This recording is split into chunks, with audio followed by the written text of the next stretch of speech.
আমার সোনার বাংলা না কেন রাস্তায় জবাব চাই জবাব চাই জবাব চাই জবাব চাই আমার সোনার বাংলা না কেন রাস্তায় জবাব চাই জবাব চাই না কেন রাস্তায় রাস্তায় জবাব না কেন রাস্তায় জবাব চাই জবাব চাই জবাব চাই জবাব চাই আমার সোনার বাংলা না কেন রাস্তায় জবাব চাই জবাব চাই না কেন রাস্তায় জবাব সোনার বাংলা না কেন রাস্তায় জবাব চাই জবাব চাই জবাব চাই জবাব চাই আমার সোনার বাংলা না কেন রাস্তায় জবাব চাই জবাব চাই না কেন রাস্তায় জবাব সোনার বাংলা না কেন রাস্তায় জবাব চাই জবাব চাই জবাব চাই জবাব চাই আমার সোনার বাংলা না কেন রাস্তায় জবাব চাই জবাব চাই না কেন রাস্তায় জবাব না কেন রাস্তায় জবাব চাই জবাব চাই জবাব চাই জবাব চাই আমার সোনার বাংলা না কেন রাস্তায় জবাব চাই জবাব চাই না কেন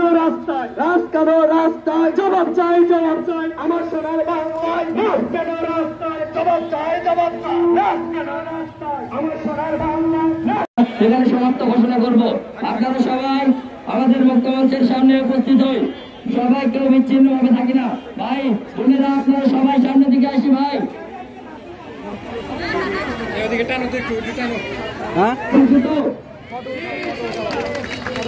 এবং আমরা যে 24 ঘন্টার আলটিমেটাম দিয়েছি, এই 24 ঘন্টার মধ্যে যদি আমরা ন্যায্য ফলাফল না পাই তবে পরবর্তীতে আমরা কঠোর আন্দোলনে যাব। সবাই রাজি আছে? আমাদের দাবি আদায় না হওয়া পর্যন্ত আমরা রাস্তা ছাড়বো না। সবাই রাজি আছে? যে দাবি দিলাম সেগুলো বলছি। আমাদের যে আমাদেরকে বলেছে আমরা এটার সুষ্ঠু তদন্ত এবং প্রতিরোধ করার চেষ্টা করব।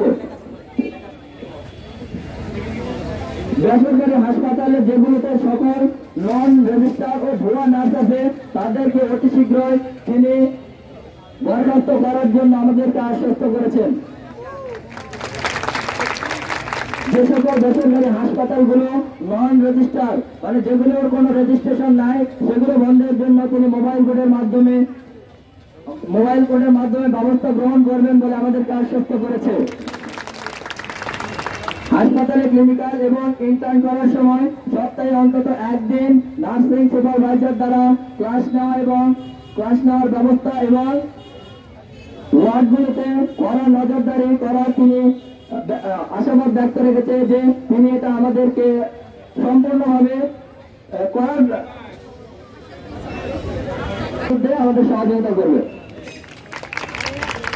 দপ্তর সেবক সেবিকা গড়ে তোলার লক্ষ্যে হাসপাতালে শিখানো এবং কাজের স্বাধীনতা এ বিষয়ে তিনি বলেছেন কর্তৃপক্ষের সাথে কথা বলার মাধ্যমে এটার সমাধান করবেন। হাসপাতালে এবং কলেজের প্রতিটি প্রশাসনিক সেক্টরে কড়া নজরদারি রাখতে হবে এবং হাসপাতালের বিভিন্ন ওয়ার্ডগুলোতে কড়া নজরদারি রাখতে হবে যাতে রোগীদের ট্রল মেয়েদের উত্তপ্ত এই সকল কিছু বন্ধ হয়। এ বিষয়ে তিনি আশ্বস্ত রেখেছে এটা অতি তাড়াতাড়ি বন্ধ হবে আশা করা যায়।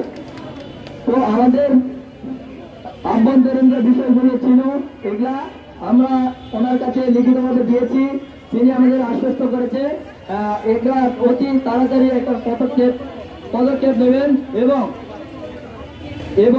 আমাদের যে উপদেষ্টা বরাবর যে স্মারকলিপি প্রদান করা হয়েছে সেটা তারা অতি তাড়াতাড়ি এটাকে পৌঁছে দেওয়ার ব্যবস্থা করবেন এবং আমাদেরকে এটার একটা অনুলিপি তিনি প্রদান করবেন। ধন্যবাদ। আজকের মতো আমাদের কর্মসূচি এখানে সমাপ্ত। আপনারা পরবর্তী ডাকে সবাই এক হয়ে আমরা মাঠে নামবো যদি আমাদের নামতে হয়। সবাই রাজি আছে?